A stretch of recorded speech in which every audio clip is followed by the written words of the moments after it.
Good morning, Kelowna. What? No, it's the afternoon. Look at that. See? I'm here by myself again. It's 4 o'clock. We're doing the 4 o'clock news. I do have Marcy on the board, though. So I'm going to try and get through this the best I can, even though I don't realize if it's morning or the afternoon. But it is the afternoon. So warm weather leads to Kelowna first golf over the holidays. Look at that, eh? If you got some new golf balls in your stock, you don't even have to wait until the new year to lose them. Skiers are struggling to start 2023-24 season due to lack of snow with El Nino. There is a golf course in the central Okanagan that's open. Shadow Ridge Golf Course has been riding the wave of unseasonably warm weather with the last season. Golfers have been lining up or layering up and hitting the links at Shadow Ridge throughout November, December, and they have no plans to shut down anytime soon. They say they're going to be open until New Year's Eve and hopefully onwards from that. And that'll depend on the weather.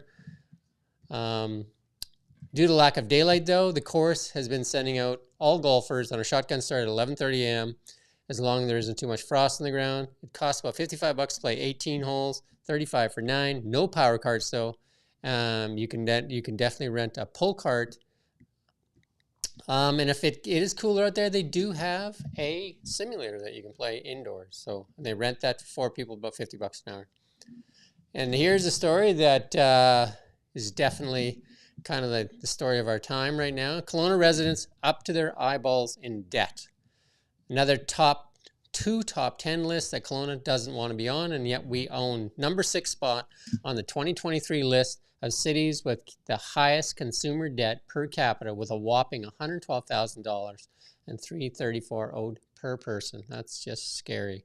And on the list of cities with the largest credit card debt per capita, Kelowna holds down number 9 with $5,197 on cards per person. Carrying credit card debt has got to be one of the worst things to do. How about you, Marcy? Clean? I agree. Yeah, not a good thing to have, especially with the interest rate they charge. More accidents on the highway. 1 dead, 2 others seriously injured. That in that Highway 1 accident east of Revelstoke. Mounties and Goldham confirmed that the vehicle collision that closed Highway 1 on Tuesday was fatal. In a release on Tuesday, police said 1 person died and 2 others were injured in the accident that happened in Glacier National Park East boundary around 11 a.m. According to witness statements and evidence gathered at the scene, a car heading eastbound on Highway 1 lost control and spun into oncoming traffic, colliding with a westbound pickup truck.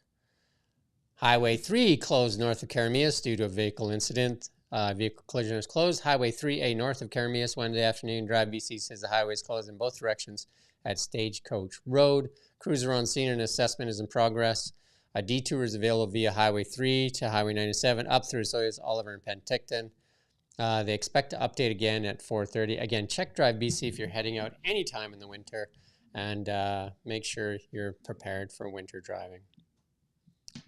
Vancouver food delivery workers stabbed after seizing marketplace thief, according to the Vancouver Police Department. They are commending the bravery of 2 food delivery workers who were stabbed when they intervened in an attempted robbery stemming from a Facebook marketplace sale. A 21-year-old suspect is in custody after being subdued by bystanders when he tried to rob the seller in the transaction.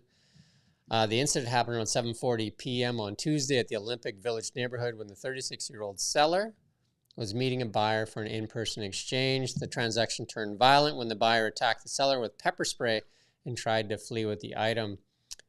Food delivery workers then jumped into it and gave chase, subdued the suspect, who was trying to escape in a taxi. 1 delivery driver was stabbed in the hand and the other in the shoulder, and both are recovering after being treated at the hospital. Police have set up safe exchange locations with video surveillance outside its headquarters on Cambie Street, and Addison said people completing Facebook or Craigslist transactions are encouraged to use the site to ensure their safety. That is scary when you're trying to sell something. It is really scary. I try to do most of the stuff that I ever sell, like at the office or something like that. Don't ever invite people to your house to look at things, right? So it's just, I don't know. It's just, there's just too much scary stuff out there. Escaping in a taxi? Yeah. Really? Kelowna Mounties want to return a Rolex watch to the rightful owner. Rolex is their high-end watch. They say Good Samaritan turned in what appears a Rolex after finding it outside a restaurant on 1300 block of Water Street, which is near the Delta Hotel and Playtime Casino. Rolex watches are known for their high-end value, and so the cops would like somebody to claim it. If it is yours, you're going to have to identify it and show some proof of ownership. They're going to hang on to this watch for 90 days and see if somebody steps forward for that watch. Premier Moe out of Saskatchewan says it's unfortunate that Saskatchewan will have to break federal emission laws. Premier Scott Moe once said, "Fundamental pillar of Canadian democracy is the rule of law." However, his province is now prepared to break it. In a recent interview with Canadian Press, the Premier said it's unfortunate the province won't follow federal law by not remitting the carbon levy starting January 1, but it's a decision he believes is fair. And you can go to Kelowna now and you can read that whole story. It's a long story. It's well worth your read. That's all we really have for the news today, unless Marcy's got something in the X-Files or anything. No. So we just, again, during this Christmas break, we'll probably be short and sweet. We will be on tomorrow at 9 a.m. Jason Mann will be calling in from the ski hill, and he'll give us a ski report a little bit, as well as a weather report. So until then, have a good evening, and we'll see you tomorrow at 9 a.m.